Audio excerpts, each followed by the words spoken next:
Everyone, কেমন আছেন সবাই? আমি মৌসুমী বলছি চট্টগ্রাম থেকে। আজ শুক্রবার, সেই গতকাল রাত থেকে টানা বৃষ্টি হয়ে চলছে, থামাথামির কোনো নাম নেই। চারদিক স্যাঁতসেঁতে হয়ে আছে, ভালো লাগছে না।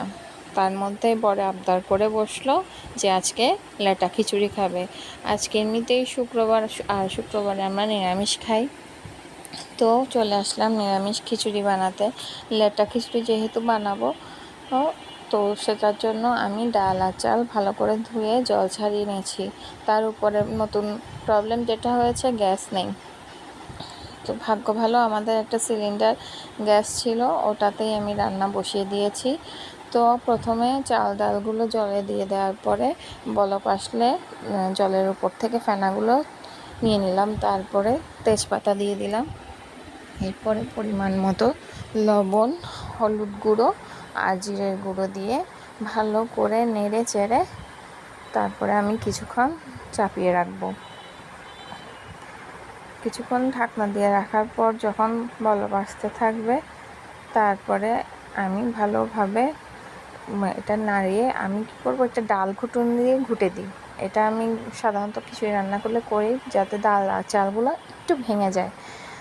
তো ডাল চালগুলো একটু ভেঙে দিয়ে এরপর আমি সবজিগুলো দিয়ে দেবো। যেহেতু গ্যাস নেই, আমি একটা চুলায় রান্না করছিলাম, আমার পক্ষে সবজিগুলো ভাজার অন্য কোনো ওয়ে ছিল না, তাই আমি এমনিতেই সবজিগুলো দিয়ে দিলাম। আর লেটা খিচুড়িতে সবজি ভাজা লাগে না, এমনিতে দিয়ে দিলেও চলে। তো এখানে আমার সবজির মধ্যে ছিল মিষ্টি কুমড়া, বরবটি, কাঁকরোল, আলু, তারপরে গাজর, আর একটা পেঁপে ছিল ছোট, পেঁপেটাও দিয়েছি। এরপর আমি সামান্য কয়েকটা কাঁচামরিচ দিয়ে দেবো। যেহেতু আমি ফোড়নে শুকনো লঙ্কা দেবো, এই জন্য আমি কাঁচা লঙ্কাটা বেশি দিইনি, অল্প কয়েকটা দিয়ে নেড়ে চেড়ে এরপরে আমি একটু করে আদা বাটা দিয়ে দেবো। আমি পুরোটা দিই না, আমি অল্প একটু আদা বাটা এখানে দিয়েছি, আর বাকিটুকু আমি ফোড়নে দেবো। এরপর চাপা দিয়ে রাখবো। কিছুক্ষণ পর ঢাকনাটা সরিয়ে নিলে এই যে দেখুন কি সুন্দর ফুটে উঠেছে, যদিও বা এখনও চাল ডালগুলো অনেকটাই গোটা গোটা রয়ে গেছে, ভালো করে ফুটেনি। তো আমি আরও কিছুক্ষণ চুলোয় রাখবো চালগুলো ভালো করে ফোটার জন্য।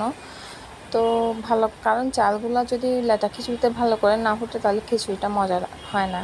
আমরা খিচুড়ি সাধারণত দুই ধরনের রান্না করে থাকি।